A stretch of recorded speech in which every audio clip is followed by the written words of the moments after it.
Well, hello and welcome again to Motor Week. We're glad to have you with us. There was a time in the 1980s when hot hatchbacks, high-performance versions of otherwise mundane econo boxes were all the rage. They were the true sporting hardware for car enthusiasts on a budget.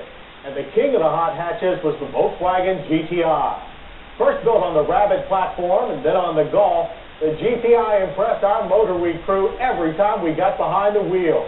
And while most manufacturers have dropped these tiny performers from their line, Volkswagen's hung in there. They've built a new GTI based on this Golf 3. And boy, are we glad they did. It's been over a dozen years since VW invented the pocket rocket with the 1983 GTI. And while it was a performance car milestone, this 95 Volkswagen GTI VR6 has a lot more things going for it than the Rabbit-based GTIs ever did. To start with, 6 cylinders, 2 more than any previous GTI.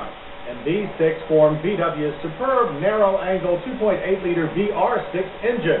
Dual overhead cams drive 24 valves to produce 172 horsepower and 173 pound-feet of torque. Impressive numbers, and gave us some equally impressive numbers at the track. Like a scant 6.7 seconds from 0 to 60. There was good grunt off the line, too, as 85% of the engine's torque is available at only 2,000 RPM. The standard low-speed traction control system did a good job of controlling torque steer, a problem in GTIs of old. A close ratio 5-speed manual is the sole transmission available, but GTIs use stable shift linkage instead of the Golf's rod type, so the long throws feel a bit rubbery. Still, the well-matched drivetrain pulled our GTI through the quarter mile in a brief 15 seconds flat at 95 miles per hour. But it takes more than raw speed to successfully negotiate a road circuit. In our case, West Virginia's 2-mile-long Summit Point Raceway. There we found the front-wheel drive GTI to be very tossable, steerable by wheel and by throttle. Its 4-wheel independent suspension features a larger anti-roll bar up front and firmer gas shock valving all around. Although our test car wore good-sized 50 series tires, their harshness conspired with copious body roll for more side-slipping corners than expected. Still, the GTI was more fun to slice around Summit Point than some race-prepared cars we've tried. And they won't raise their inside tire in the traditional VW Salute either. Stopping on track or off is made easy thanks to huge 4-wheel disc brakes with standard anti-lock. They took our 2,800-pound GTI from 60 to 0 and a fine average of 117 feet. Stops were straight and sure with good pedal feel and no fade. Back on the street, our GTI was perfectly at home in everyday driving. Any lack of decorum on the track was made up for by a very commendable ride. EPA ratings are 18 city and 25 highway, with our test loop producing 22 on average. And our 67 decibel sound reading is very good for a performance car.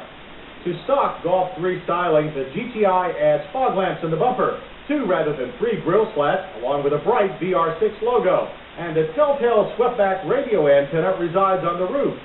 Styling out back is also pure Golf, but GTI adds a window-mounted spoiler with center stop lamp, larger, darker tail lamp, and the name of the little missile that just passed you.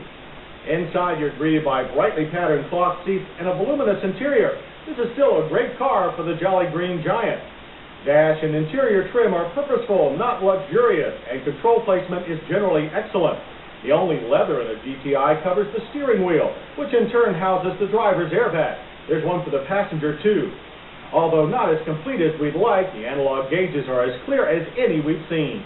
The sport bucket seats provide great support with a variety of manual adjustments, including VW's signature up and forward, down and back motion, and a tilt wheel to provide endless driving position. Standard seat heat is appreciated too. The CFC-free HVAC system works with only 3 large rotary knobs and a few oversized switches. And while those controlling the premium cassette stereo unit could be a bit larger, its 8 speakers provide great sound. A 6-CD changer is optional. Standard is a multi-function trip computer operated by a fingertip control. The remote hatch release hides inside a locking console storage compartment, adjacent to twin cup holders. The GTI's upright cabin means lots of rear seat headroom too. A cup holder here pops out from the rear console. Practicality is well served by the 60/40 split bench, which folds in sections or entirely to form a flat cargo area of 41 cubic feet. The easy opening hatchback provides 17.5 cubic feet of covered storage when the rear seat is in use. Leading the GTI is a unique experience thanks to the central locking system's convenience close feature for the power windows and the glass sunroof. GTI safety includes dual airbags, anti-lock brakes, traction control, and 5-mile-per-hour bumpers. And though two-door GTIs have anti-intrusion side door beams, they don't quite meet the Fed's 1997 standards like the four-door Golf do. And the tab for all this performance, practicality, safety, and fun, $18,875. And that was the sticker on our test GTI 2. Options are limited to clear coat paint and a CD player. So in these days of pricey performance, the GTI certainly qualifies as a bargain. But the GTI is much more. It's the final signal that Volkswagen is back in the groove with a clear vision of a future that begins in the past. Coming up, the wheels